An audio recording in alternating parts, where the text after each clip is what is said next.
So until they said that his property is indebted, so then that helped the bottleneck of women refusing to get married because they didn't think there'd be any chance to get the ksuva. So this is saying psychologically should be willing to get married without it. So I'm saying this Gemara right here doesn't fit in so well with that Gemara over there. But I think that the simple resolution of it is that it's true. The woman wouldn't have got married if she thought that the husband was able to pay ksuva in a case where she would outlive him or whatever, or get divorced. But in the case where his estate is only enough to get to pay a creditor or the ksuva, we pay the creditor because the woman is happy to very much wants to be married. To the fact that she was married, um, so that was more important than her getting paid, and so she's not first in line to have her ksuva paid.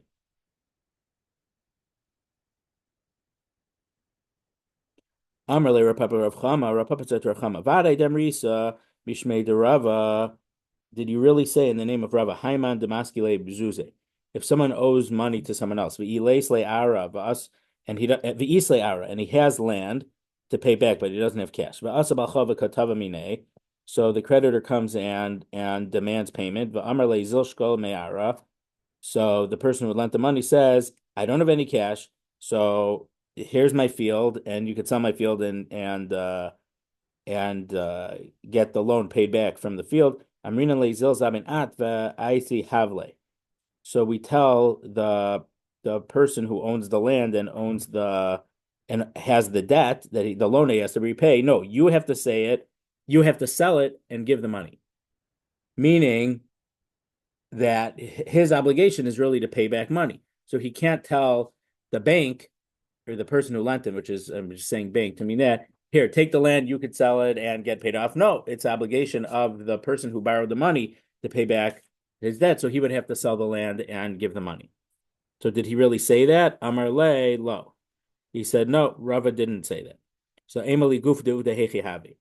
So he said, what really happened in that situation? Amar le, he said, Tola mosa b'ovekachamahava. The guy who owed the money really had money, but he claimed that he had tied it up with an investment or a loan or whatever to a goy, and it was a complete farce. It was an illegal money shelter. He had the money, so he conveniently had it tied up in some investment, so it wasn't liquid. He couldn't get it. So, so who else Aloka Hogan? So because this borrower acted improperly to try to avoid paying back cash to the person who lent the money. So therefore, they paskin against him in an inappropriate way and required him to sell the land. But normally, we would not require the person who borrowed the money to sell the land and pay the money back.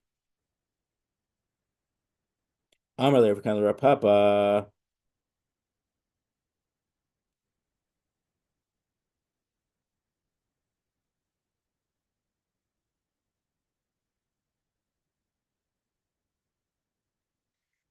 Yeah, Art School quotes there's a Tosos here with the important thing.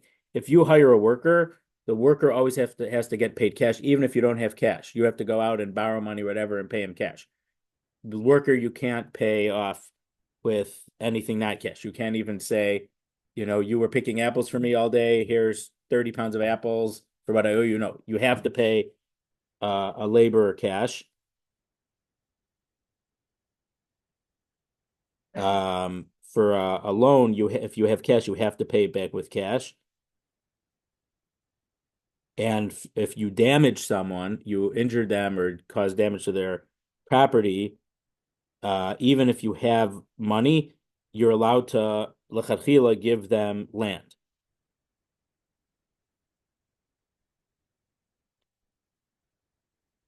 So that's important. No,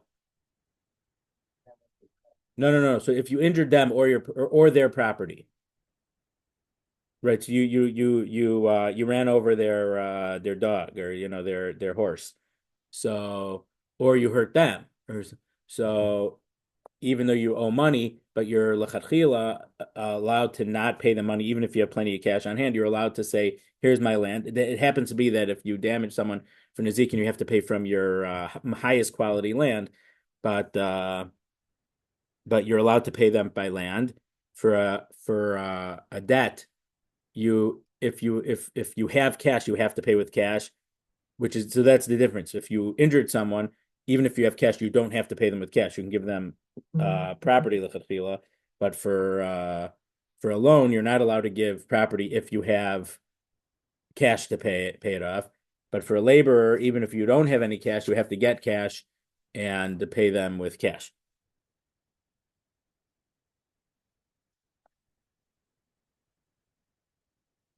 Amar Rav Kahana Rav Papa. Rav Kahana said to Rav Papa, "L'didaf damar depriyas balchov mitzvah." According to you, who said that paying a debt off is a mitzvah. So I took some stuff out to look into this, and I was not successful in doing this. So I wanted to look more into this, and I can't. So and wasn't able to. I shouldn't can't. So there's a sugya that says that if you so Rashi says because there's a mitzvah in Parshas Kedoshim, hin tzedek. So the pshat of the pasuk is that your weights have to be honest weights. Your solid weights and your liquid measures. So your because a hin is a certain volume for a liquid measure, but there's a drasha in Bava Metzia that hin, when you say yes, it has to be honest also. So there's a halacha that if you lent money, and it seems from some Rishonim that it's specifically if you that this halacha is when you mortgaged or you put a lien on the debt, you let your property be there be a lien against your property for this.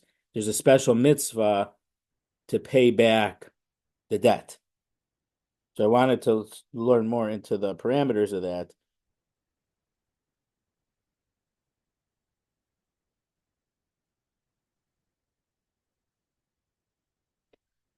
I didn't have time to. So according to you, that you said that paying back your debt is a mitzvah. Amar lo nichalei evan mitzvah mai. What if he says, I don't want to do the mitzvah? Then what do we do? Amar le, he said, Tanina, we learned in the Brisa, b'med dvar mamurim. When do you get lashes b'mitzvos lo saseh? If you violate a mitzvos lo saseh.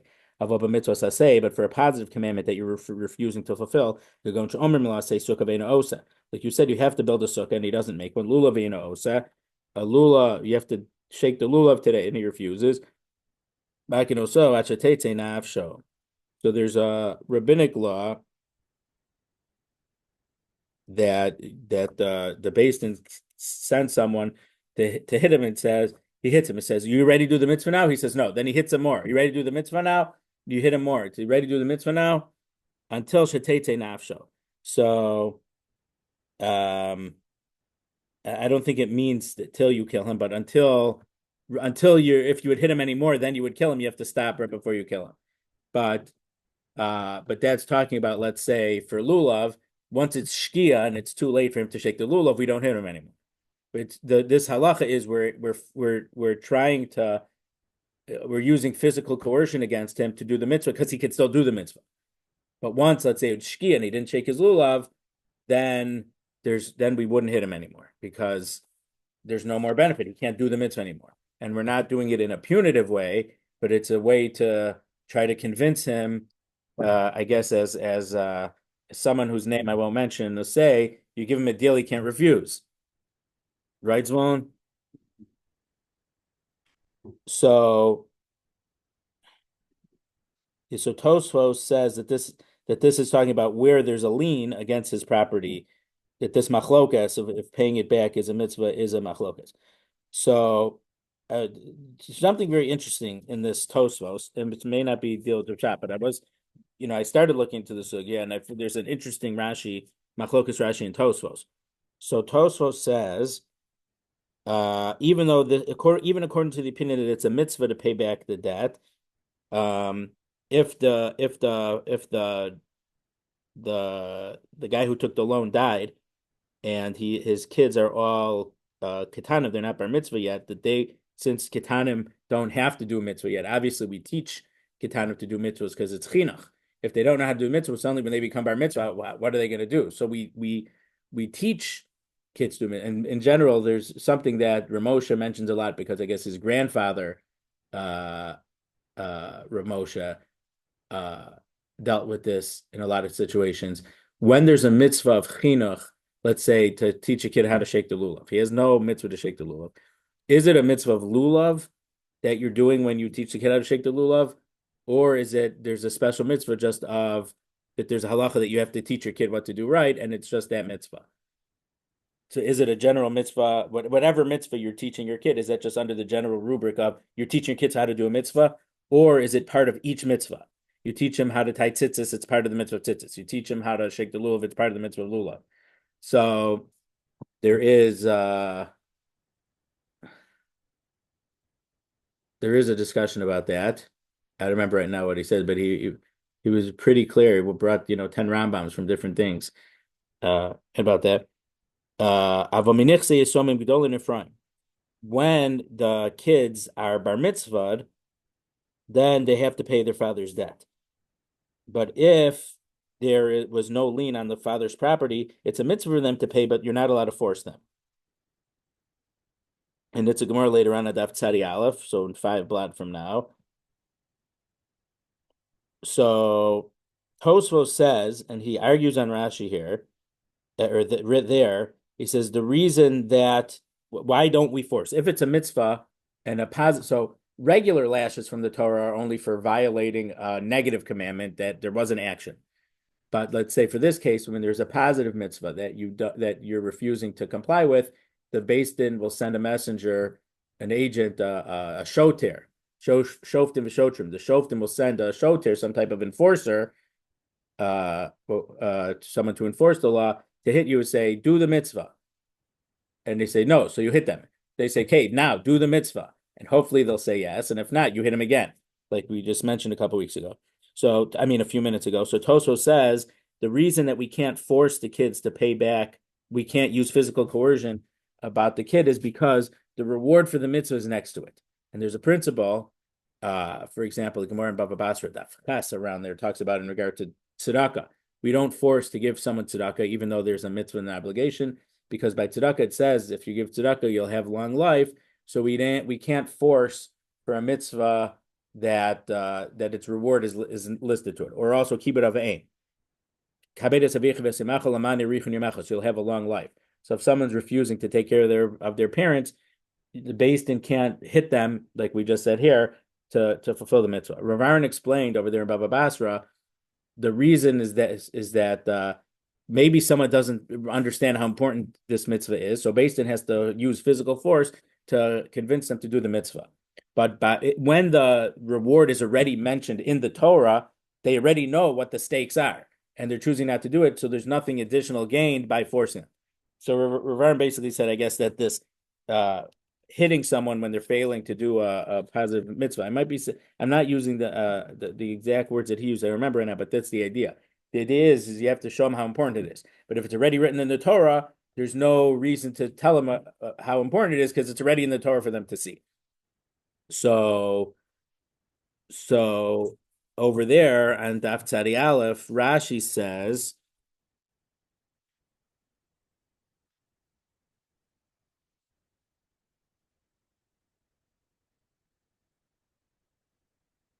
where's Bays? Bays.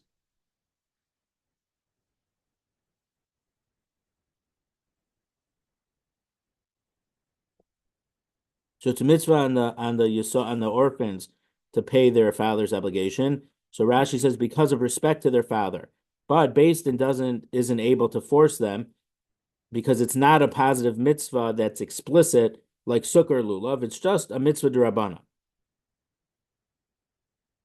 So what's going on here? So there's a couple ways to understand it. The simplest way to understand it, I think, is that according to Tosfos,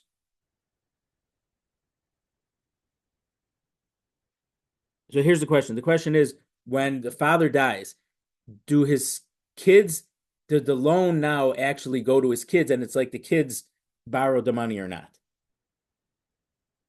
I mean, it seems a little bit crazy to say that anyone would say that they did. They didn't take the loan. So it's but Toso says no, it has nothing to do with them, but it's respect for their father, and so it's a mitzvah of kibbud of aim when their kids pay it back because it's a mitzvah of kibbud of aim. Kibbud of aim has the reward of longevity is listed there, so therefore Basin's not allowed to force them. Now Rashi here also says it's kvod aviyim. So what respect is it? So again, it doesn't make sense, I don't think, to say that it's like the kids borrowed it because they didn't borrow the money. The father borrowed the money. Now that they're the owners of the estate because it's going to fall to them in Yerusha. But according to Rashi, it's not a din in kibbud of aim, but it's a din in that they'll have a mitzvah of paying back their father's loan. So according to Rashi, it's out of respect, but it's not a mitzvah of kibbud of aim. It's still a mitzvah of hin tzedek. When you say yes, you mean yes. So because you took a loan and you said that you're going to pay it back, you have a special obligation to pay back the loan from this drush of hin tzedek. And when he says it's not a mitzvah saseh mifureshes like sukkah and lulav, it's only a mitzvah d'Rabbanan. I mean, it's interesting what Rashi means by that. So Rashi might mean that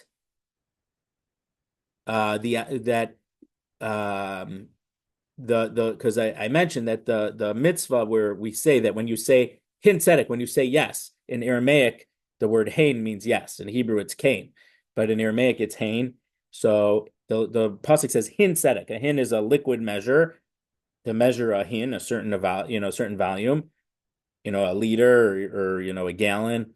So when you say yes, when you say yes, you should have to keep your word. So the pshat of the pasuk is clearly not talking about keeping your word and paying off your debt. It's about having honest measures and weights. So we know, for example, in Sefer Mitzvos, when the Rambam counts mitzvos in the Torah, there's certain mitzvos that are not pshat in the pasuk. For example, this is an example. To pay back the loan because of this pasuk is not the pshat in the pasuk. The pshat in the pasuk is to have honest measures and weights. There's a drasha that you have to, when you say yes, you mean yes. So you have to pay back your loan. That's certainly not the pshat. It's not the simple explanation of the pasuk. So therefore, it would be considered d'Rabbanan because it's not explicit in the Torah. And we know that according to many Rishonim, something that the Gemara learns out, but there's a pshat in the pasuk and there's a drasha in the pasuk. You have to keep the drasha of the pasuk too, but it's not like counted in one of the 613 mitzvos. For example, bal tashchis, the main avera for bal tashchis is to cut down a fruit tree. So if you cut down a fruit tree and the witnesses warn you before you do it, and you say, I don't care, I'm going to do it anyway, then you can get lashes.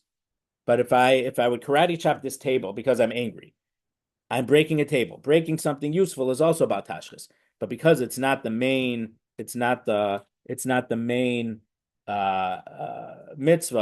or avera according to the Pshat and the pasuk, I wouldn't get lashes if I broke something good, even though I violate. Obviously, the reason they made that drasha is that those things are close enough to the main mitzvah. It's part of the spirit of the law. Don't destroy anything that's useful. But there wouldn't be lashes for something like that. And there's other cases. It's not our Inyan, but in regard to, let's say, according to some Rishonim, al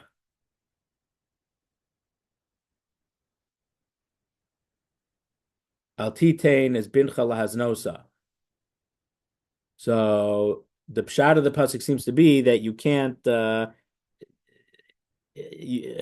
use your daughter as a prostitute. But there's other drashos that but Unkelos explains that pasuk that you can't marry your daughter to a slave. So there's certain according to a bunch of Rishonim, certain sexual relationships that are outside of marriage are asur midiraisa, but you can't get lashes for them because it's not the plain pshat in the pasuk. So when Rashi says here midrabanan, that for the kids to pay back the debt. I don't think he means literally b'derabbanan, but he means it's not the main mitzvah of the Torah. So therefore, so it's not on a Torah level. So,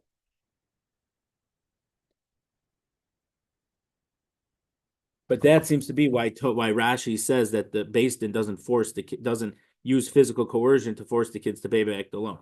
But Tosfos disagrees with it. But I think that the main reason that Rashi and Tosfos disagree is that Tosfos consider a mitzvah kibbut of aim, and there's a separate reason that for a mitzvah whose reward is listed next to it, Beis Din can't use physical coercion. Whereas to Rashi, I don't think the mitzvah is kibbut of aim. Now Tosfos doesn't necessarily say kibbut of aim, but I looked in how to Tosfos learns, and in the Piskei Tosfos at the end of the Masechta, the Piskei Tosfos says that the reason that Tosfos said, because I was looking why is Tosfos saying that it's a mitzvah that its reward is listed? If you look in the Kedoshim, you have to have your honest weights and measures. It doesn't say that you'll inherit Eretz Yisrael. There's no reward mentioned, so I don't know what he's talking about. So I looked and I found, because Tosfos holds that it's talking about the mitzvah of kibbut of aim. So that's something I was pretty interesting, that Priyas Balchov mitzvah, how much does paying off the debt transfer to the kids? How much of a mitzvah is it for them? So because of this other Gemara later on, it's a mitzvah for them, but Beis Din can't force. So there's interesting machlokas Rashi and Tosfos. Okay, top line on 86b. B'aminei Rami Bar Chama Rav Chisda. Rami Bar Chama asked Rav Chisda, Harei zeh kitech lo tigar shebo elo achar shloshim yom. If a man gave his wife a get and she said, "This is your get, but you're not divorced from me with it until after 30 days." And then she went and put it on the side of the road. Mahu. What's the halacha? Because so at the end of the 30 days, it's not in her possession because she left it in the side of the road, which is not it's not owned by her. Amarle, he said, she's not divorced because of something that Rav and Shmuel taught. The Rav Shmuel Amitravayu, because Rav and Shmuel both taught because our Mishnah said that Rav Tarfon says that if someone made a loan and didn't pay back and he died, and there's produce piled in the field, that the creditors can take it as long as it's piled in Rishus Harabim. But if it's piled in his own field, then the kids or the wife are gonna inherit it because it's in it's on their property, and the creditor won't have any right to go and take something off his property. So if Shmerel's field was harvested, but instead of leaving the harvested stuff on his property, they put it across the street. So now it's in a public domain. And then he suddenly died. The creditor can take it in payment for the loan. So we see that if something is in your property, well, there's something else that Kinyan Chatzir, that in general, if a man would throw the get to his wife on her property, and we'd have to learn exactly what her property is. Is it this type of property that we're talking about in this parak, that it's really hers and the husband only has rights to it while they're married, but it's not really his. So, so then it would be considered hers because it's on her property. So in this case, the get only takes effect after 30 days. So at the end of 30 days, it's not on her property and she's not holding it. So she's not in possession of the get, so it can't take effect. So because Rav and Shmuel explained in our Gemara that the creditor could take it from Rishus Harabim because it's not on his land, and the edge of the Rishus Harabim is like a Rishus Harabim, so therefore she doesn't have the get when the get is going to take effect. So therefore, she would not be divorced at the end of 30 days. Now, it's important to know that there's a way of giving. So we stay away nowadays for 1,000 years at least already. We don't make any conditions for getting her kedushin, but from the Gemara, you're allowed to make conditions.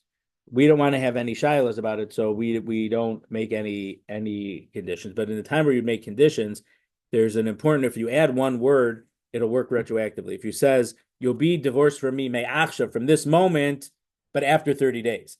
So then the get would take place retroactively after 30 days. It will retroactively take effect as of this minute. So there are a bunch of cases where it would be different. So let's say an example of a case where it could cause problems. Someone gave a woman a ring and says, "This is your mikudeshes to me with this ring. It's going to take effect in 30 days." And then if 5 days later she accepted a ring from someone else to be effective immediately,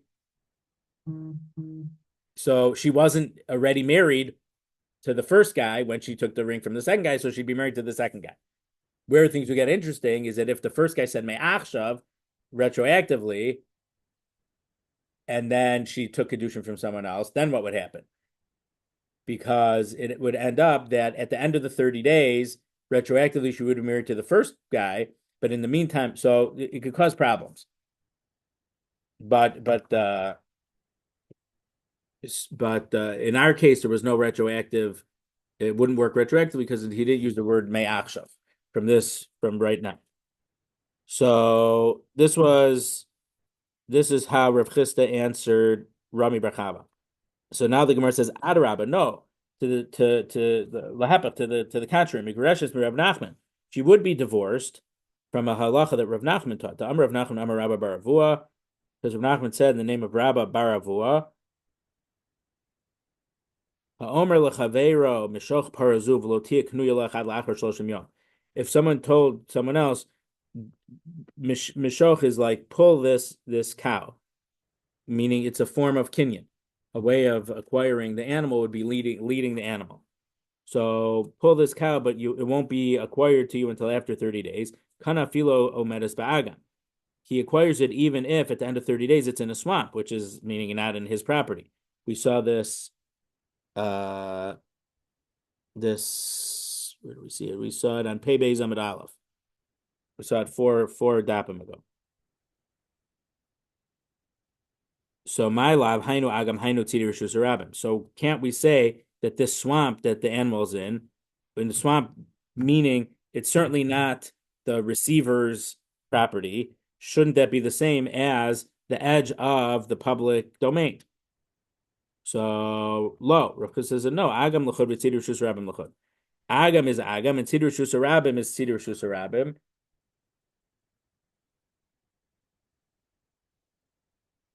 And so you can't bring a proof from that halacha. Igada Amri, some say that the way that they argued was a little bit different. Amrli Migureshins with Rav Nachman, meaning the original answer from Rav Chisda was she is divorced according to Rav Nachman. V'tzida rishus harabim ka'agav dami, and the edges of the public domain is like a swamp. And then Rami Bar Chava said, Adarabba, he was arguing to the Ein Migreshes for Rabbi Shmuel, you should say it's not divorced because of Rabbi Shmuel. My lav, Hainu Rishus Harabim, Hainu Tzidi Rishus Harabim. Because can't we say that Rishus Harabim is the same as Tzidi Rishus Harabim? And Rav Chisda said, Lo, Rishus Harabim l'chod, Tzidi Rishus Harabim l'chod. Rishus Harabim is one thing, so that's considered not your domain, but Tzidi Rishus Harabim l'chod, but the side, the edge of the Rishus Harabim is different, and it is considered theirs. Mishnah.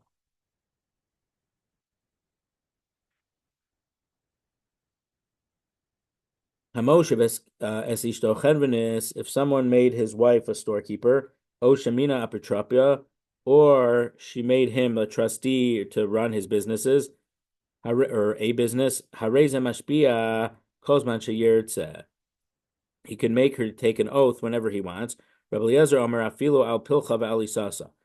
Even he can make her take an oath about her spinning or her dough, meaning it has nothing to do with his businesses.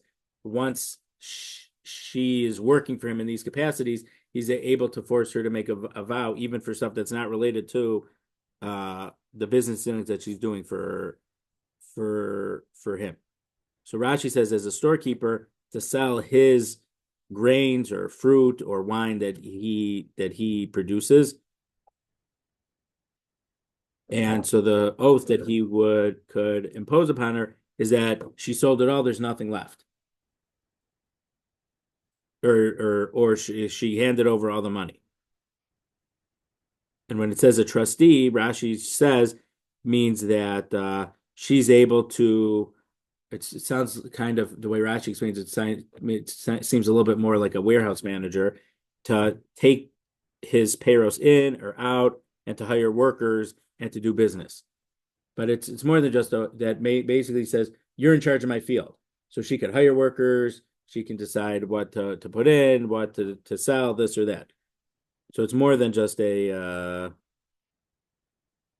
warehouse manager, though it has some of those elements.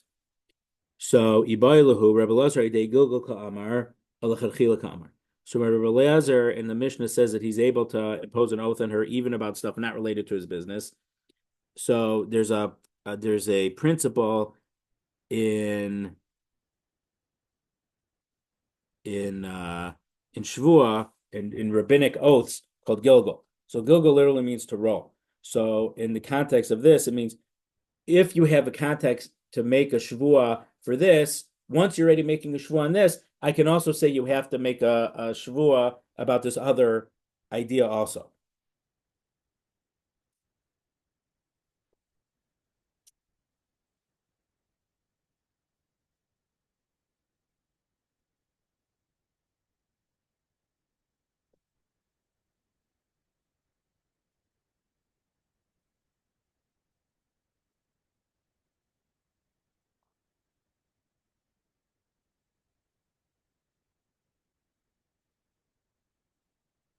So Rashi says that because if you appointed someone to be in charge of your fields, whatever, and to make these decisions, you could impose a rabbinic oath on them. So when Rabbi Lezer says this, once you made her your storekeeper to sell your stuff or the apitropos, so can you use this idea of Gilgal of rolling an oath over? Are you also able to make her give an oath that all her spinning, I guess, that she spun, and I guess she didn't need it. You don't need it for the household, so she should sell the extra stuff that she wove or that she knitted, whatever. So did she?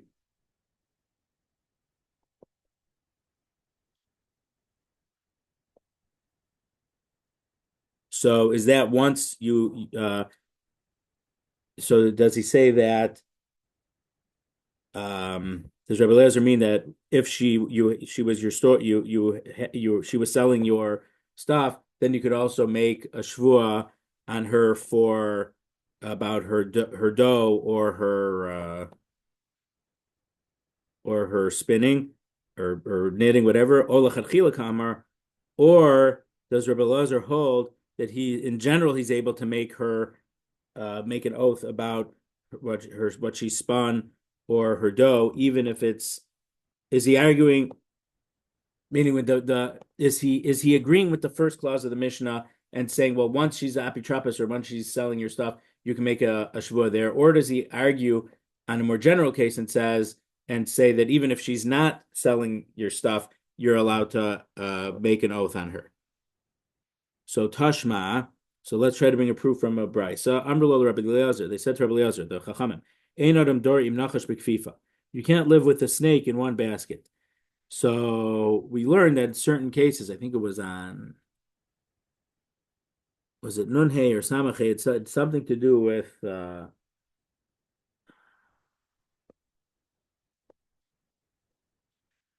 he made certain conditions that it was going to be extremely difficult for them to live together. It was Daf Ayin Beis.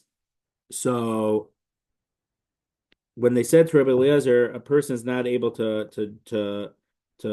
live in the same basket as a snake, so meaning he's imposing, Rabbi Eliezer's opinion is imposing unrealistic expectations on the wife. It's impossible to live under that pressure-filled situation. So Iyamar Bishlam al Shaper. if Rabbi Eliezer's opinion is that a husband is always able to impose a wife, about her dough and her spinning, then it makes sense. He's putting her in an impossible situation to always be under this pressure that he's going to force her to make a shvuah. So we understand why the Chachamim argued Rabbi Eliezer and said, you're making her life unlivable. It's like living with a snake in the same basket as a snake. But if Rabbi Eliezer is agreeing with the Mishnah and saying, once she is selling his stuff and he can make a shvuah, he can make her take an oath that she sold all the stuff and she gave over all the money to him. So then he could also roll over and the word roll over, I'm using it as the translation of the word Gilgal. It's not from the English literal meaning of roll over, but he could also impose a shvuah on her. Once he could impose a shvuah for that, he could also impose a shvuah for this. Ma'inaf galamina. What's the big deal of that he could impose a shvuah on what she spun or her dough? It's not putting her in an unlivable situation. So we're trying to show from that brisa that Rebbe Lazar is saying he could always even the chachila make a shvuah, because otherwise it's not putting her in an unlivable situation. So the Gemara says no, it could even be in a case where Rebbe Lazar is not taking the extreme position. He's talking about rolling the shvuah over to Amrale. It's a case where she could say to him, Keva de akadayak basrai kuli hai. Since you're looking after me so much over my shoulder, I can't live with you. So we understand that the principle of Gilgal isn't as extreme. But if he has the power to even, because he can make her take an oath on this, we can stretch it and roll it and say, even on this, she's like, no, you're looking over me too much. It's impossible to live like this. Tashma, so let's try to learn what Rebbe Eliezer exactly was arguing out from a different brisa. Hareish lo patras isha min haneder min hashvua.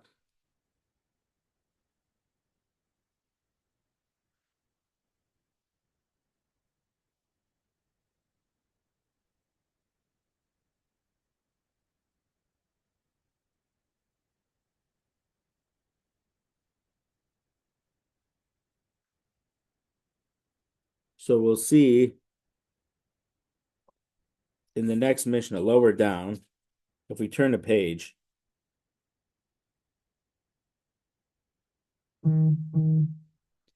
Sometimes a husband can preemptively write to his wife that I'm not going to ask you to take an oath upon you. So it's not a get out of jail free, but it's a statement telling her in advance, I'm not going to expect you to make a shvuah like this. So let's say that he didn't grant his wife this document saying, I'm not going to make you make an oath for me, but then he made her the storekeeper to sell his stuff he grows in his fields, or he appointed her as the trustee of his business or in charge of his fields. He's able to impose an oath on her whenever he wants. Lo heshiva, but if he didn't appoint her as the storekeeper, or he didn't make her in charge of his fields, he's not allowed to make to make her make a swear. An oath. Rabbi Eliezer Omer, but Rabbi Eliezer says, even if he did not make her the storekeeper, and he didn't make her in charge of his fields, he can make her shvuah, he can force her to take an oath whenever he wants. Because there's no woman who has not been made the person in charge for at least one type in their marriage. On her, what she spun, or on her dough. So Amrulo, so the Chachamim said to Rabbi Eliezer, Ein adam dor nachash b'kfifa. A person can't live with a snake in the same basket. Shma mina lechatchila, shma mina. So we can learn from here that Rabbi Eliezer holds that he can make her make an oath, even if it's not related to her being, even if she's not his storekeeper. Shma mina. So this is a good proof to show that Rabbi Eliezer is arguing on the sweeping case, that he holds that you could always make your wife take an oath about her dough or about the what she spun, and that's an unlivable situation. Okay, the next Mishnah on Pei Vav Amud Beis, 86b3. Kasavla, if a husband wrote for the wife, Neder shvua ein li alecha. I'm not going to make you take a vow or an oath. Ein yachal ashpia. Can't make her take a shvua. Aval mashpia hu es yorsha saboim b'shusa. But he's allowed to make her yorshim, her heirs, or someone who is standing in her stead, to make a shvua. For example, if she sold the futures right to her ksuva, which we spoke about last week, I think it was. So these people that she sold the rights of her ksuva to, so then she died. Excuse me. She got divorced, so he has to pay her the ksuva, and then she died. So it could either go to her heir, or in the case of if she sold her ksuva, it would go to these people who she sold the ksuva for. So these people who bought the ksuva are demanding payment. He can make them swear that they did not receive anything.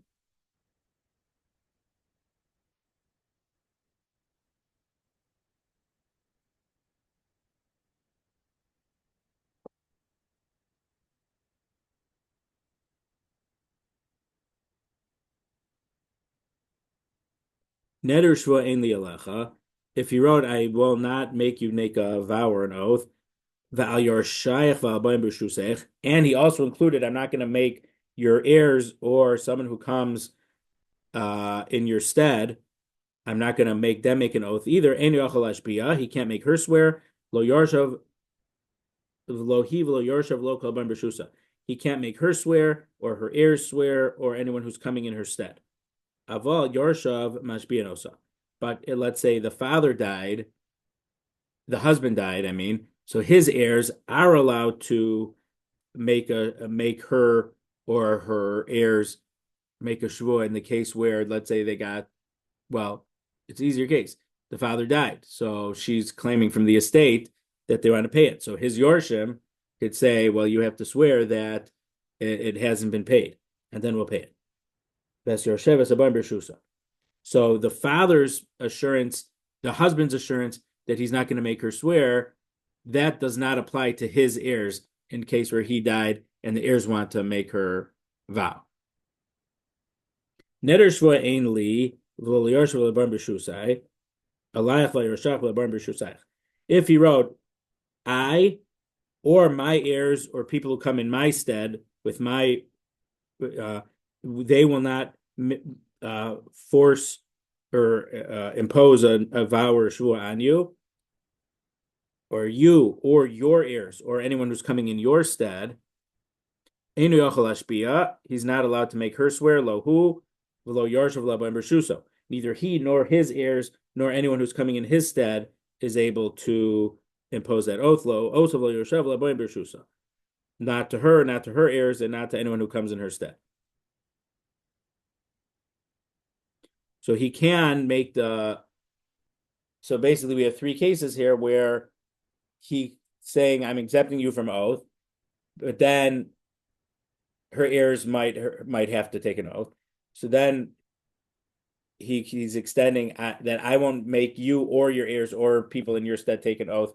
That has halachic validity, and he can, but then his heirs could impose her or her heirs to make a vow. So then he could also write, me and anyone in my stead or my heirs aren't gonna make you take an oath either. So just about people who would stay in his stead. So just like there's a future, you could sell the wife can sell her future. The husband's also able to sell his future. So I guess that's more of a traditional insurance policy. If he gets divorced, the other people are going to have to pay it out. Or if he dies first, they're going to have to pay it out. So for us, that's more of a traditional insurance policy, whereas the woman selling her rights is kind of a futures contract. You don't know if you're going to get it. In this case, he doesn't know that he's going to have to pay it out, but he's by selling it. I'm just saying it's a little bit her selling it is more of like a futures contract, and his selling it is more of like an insurance policy. I think that in modern business, that's we could make that distinction. And again, they can begin Daf Gimel and Makos. The Gemara talks about, and Rashi, very long Rashi there, about which one who would be able to sell it for closer to the market value? We saw Rashi a few daf ago say that the woman selling in the future, it's worth very, very little. But the reason it comes up in Makos is that if witnesses say he divorced his wife and didn't pay the ksuva, so because of the halacha there about kasher zamam, you have to the false witnesses have to pay for what they were the loss that they were trying to impose. So if they didn't get divorced, they're no one owes anyone anything. So we use this idea of the future value uh to figure out the damages. And there's a machlokes in the Gemara if it's her value or the husband's value, which value. Okay. Holcha mikever via. So if the wife, her husband died, so they have to pay the ksuva. But if she would stay living in his house, then the ksuva would pay for certain expenses. We learned some stuff about this earlier. But instead of that, she went back to her father's house. So meaning that she was no longer involved in his property or his stuff.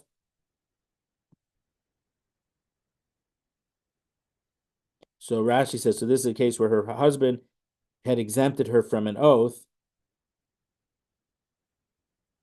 but now she was completely withdrew from her husband's property for the fact that she went to her father's house.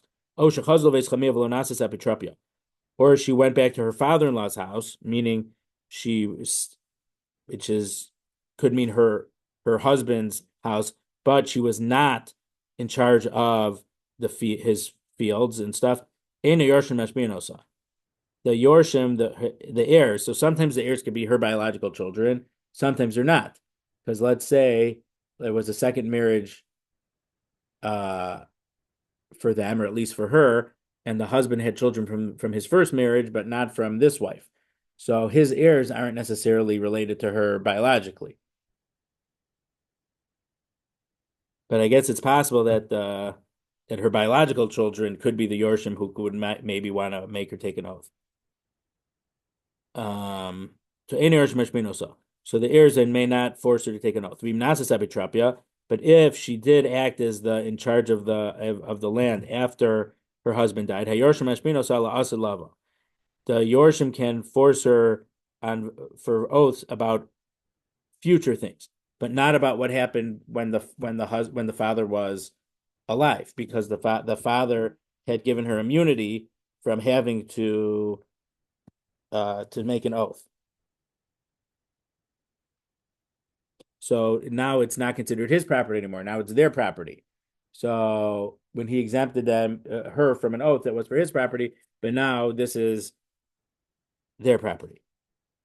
The ein mashmino so amash avar, and they're not able to impose an oath upon her about what happened in the past before the father died. Okay, Gemara. Shvua mayavidte. So what shvua are we talking about here that the husband can exempt his wife from a shvua? Rav Yehuda said the name of Rav, return to Daf Pei Zayin Amud Aleph, Ala Pitrapya Shenasas B'chaye Baila. We're talking about it when the husband made her in charge while he was alive. So by the husband writing this text to her, she will be exempt from having to take the oath of an apotropos.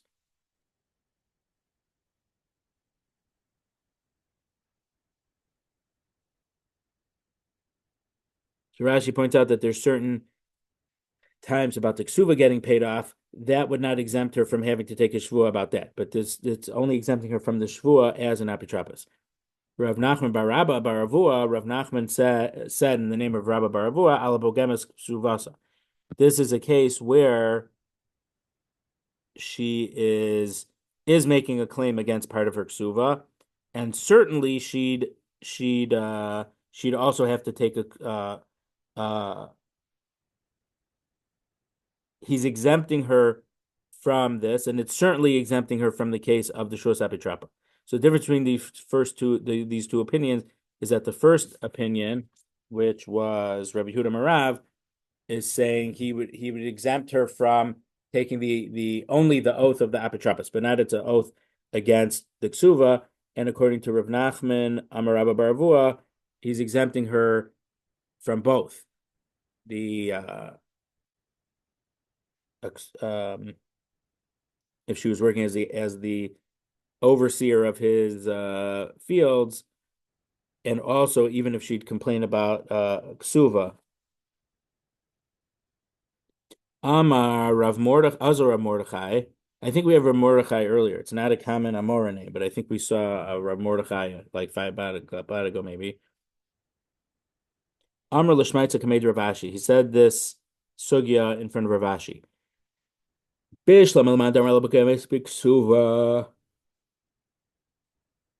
understand according to the second opinion of Nachman, who says that he's exempting her from a shvua about if about related to her ksuva, Damaska Daita Dilma Mitzarch Zuze, because she might think that she might need money for Shakana Miksubai, and basically it sounds like she's lahavdil. So this would be like borrowing from your IRA.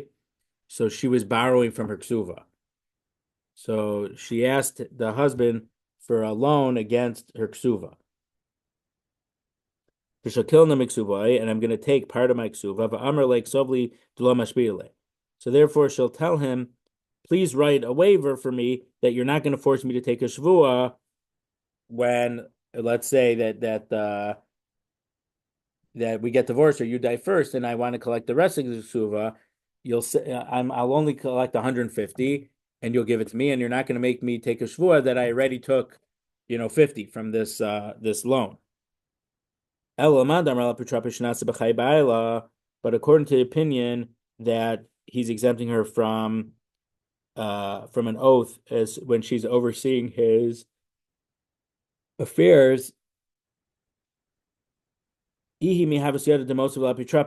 did she know that he was going to ask her to be in charge of his stuff? The Amr Lake Sovli Delamish Baili, that she would ask for this waiver, that he's not going to ask a shvua for her. So Rav Mordechai felt that it was unlikely to be talking about a case where where he's exempting her from a shvua from from overseeing his affairs, because it seems, and I think we mentioned this in an earlier mission in this parak, that this is another line he's adding in the ksuva itself.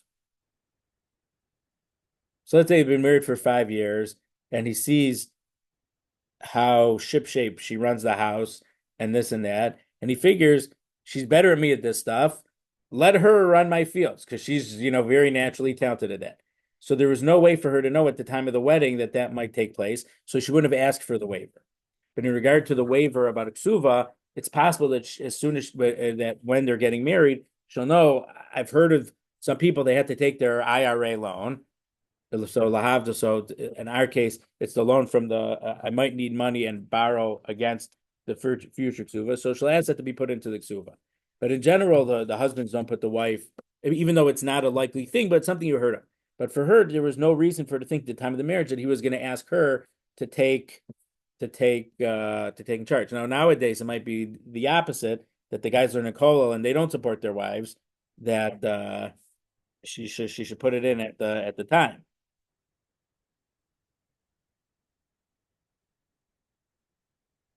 So Amarle Rav Ashi answered, Atuna Hamas Nisanla. You said this because that's the way you understood what that Rav Yehuda was talking about this mission of the first taste. But Anana Hamas Nisanla. But we learned that Rav Yehuda was saying on the following part of the Mishnah, if when her husband died, she didn't go back to her husband's house and run things, but she went to her father's house. So she stopped running stuff in her father's house. Or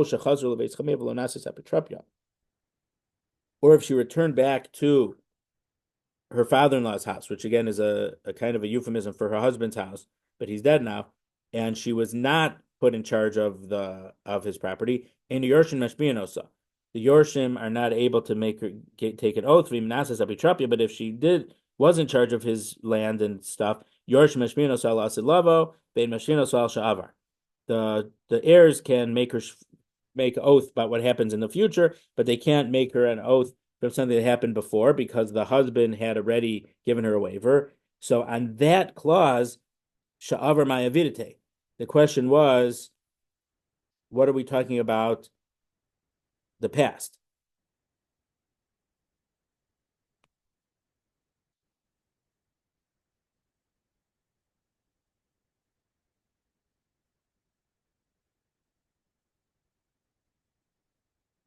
So what's the boundary that's talking about the past that they're not allowed to impose a shvu on her? And what time and at what point is it considered now? Meaning, until what time is it considered the husband's property, and at what time does it start being considered the Yorshim's, the heir's property? So Rabbi Yehuda said the name of Rav, says when she was put in charge while the husband was alive. But anything that happened once he died, so she was appointed to be in charge while her husband was alive. So the question, so once he dies, ben misa likvura mashbin the kids are already allowed to impose an oath about what happened when he died before he was buried. Rav Masna Amar, but Rav Masna said, "Afilu ben misa likvur lo mashbin Allah." The Yorshim are not allowed to impose an oath on her for what happened between his death and his kvura, only after he got buried. Damar Nardai, because they taught in Narda, lekarga v'lemizone v'likvura mizabin and below achrazta. So if the estate has to pay for a tax, that there's a population tax, however many people in the household, you have to pay, $100 a person, v'lemizone, or for food for the household right now, v'likvura, and for the burial expenses of the guy who just died, or someone else in his household who dies, mezabin and below achrasta, they're allowed to sell the property without publicly announcing it. So Rav Masna is saying is that the Beis Din or someone has a right to sell these. These are very legitimate expenses that you're allowed to, even though we don't usually pay debts from before from the Yisomim, from the heirs who are minors. But for these things, these are completely legitimate expenses, and they're able to spend this money. So Rav Masna says that stuff until the father was buried, if she was the administrator of his affairs, she was able to make all these decisions up until the time he's buried, even after he died. Now, usually it wasn't that much of a time in between, but sometimes a big expense could come up, or obviously to bury him would be the biggest expense.